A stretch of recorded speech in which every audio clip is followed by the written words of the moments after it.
విశాఖ డాబా గార్డెన్ ఏరియాలో అంబేద్కర్ విగ్రహానికి పూలమాల వేసిన వైసీపీ నాయకులు, కార్యకర్తలు. మరెన్నో విషయాలు మీడియాతో వాళ్ళ మాటల్లో.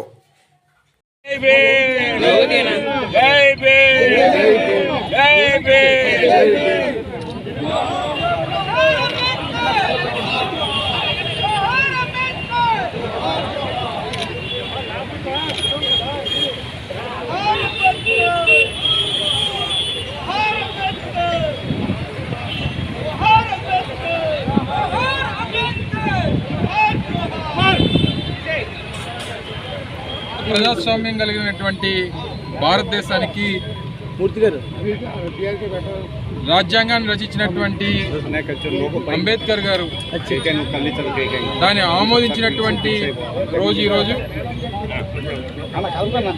మన రాజ్యాంగాన్ని ఆమోదించి 75 సంవత్సరాలు 1949 నవంబర్ 26వ తారీఖున ఆమోదించినటువంటి రాజ్యాంగం నేటికి 75 సంవత్సరాలు పూర్తి చేసుకున్నటువంటి సందర్భంలో ప్రపంచంలోనే గొప్పగా అతిపెద్ద ప్రజాస్వామ్యం కలిగినటువంటి దేశంగా చెప్పుకునేటువంటి మనకి ఆ గొప్ప రాజ్యాంగాన్ని రచించినటువంటి అంబేద్కర్ గారికి నివాళులు అర్పించినటువంటి దానికి ఈరోజు విశాఖపట్నం జిల్లా వైఎస్ఆర్ కాంగ్రెస్ పార్టీ నాయకత్వం అంతా కూడా రావడం జరిగింది.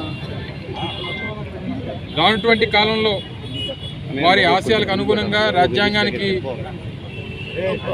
రాజ్యాంగంలో ఉన్నటువంటి ప్రతి అంశాన్ని ముందుకు తీసుకెళ్లేటువంటి విధంగా ముందుకెళ్లాలన్నటువంటి భారతదేశం ఆలోచన చేస్తున్నటువంటి పరిస్థితుల్లో దురదృష్టం ఏంటంటే దేశంలో పరిస్థితులు ఏ రకంగా ఉన్నా ఆంధ్రప్రదేశ్ రాష్ట్రంలో మాత్రం అంబేద్కర్ గారు రచించినటువంటి రాజ్యాంగం గడిచినటువంటి 6 నెలలుగా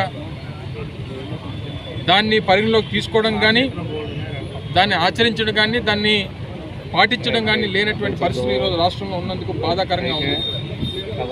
ఈరోజు రాష్ట్రంలో లోకేష్ రచించినటువంటి రెడ్ బుక్ రాజ్యాంగం నడుస్తూ ఉంది తప్ప అంబేద్కర్ గారు అత్యంత గొప్పగా రచించినటువంటి భారత రాజ్యాంగం నడవట్లేనందుకు చాలా దురదృష్టం. అది అనేక సందర్భాల్లో, అనేక విషయాల్లో, అనేక రకాలుగా జరుగుతున్నటువంటి విధ్వంసాలు కానీ, లేదా వైఎస్ఆర్ కాంగ్రెస్ పార్టీ కార్యకర్తల మీద చేస్తున్నటువంటి దౌర్జన్యాలు కానీ, దోపిడీలు కానీ, హత్యలు కానీ, అనేక అంశాల మీద వారికి నచ్చినట్టుగా చేస్తున్నటువంటి దుష్ప్రచారం కానీ ఏది కూడా రాజ్యాంగానికి లోబడి జరుగుతున్నటువంటి పరిస్థితులు లేవు. ఉదాహరణకి గడిచినటువంటి 4 రోజులుగా రాజ్యాంగం మనకి ఇచ్చినటువంటి హక్కు right to freedom of speech, దేశంలో ఉన్నటువంటి అనేక అంశాల మీద దేశంలో ఉన్నటువంటి ప్రతి పౌరుడికి మాట్లాడేటువంటి హక్కు ఉంది. దానికి అనేక మాధ్యమాలు ఉన్నాయి.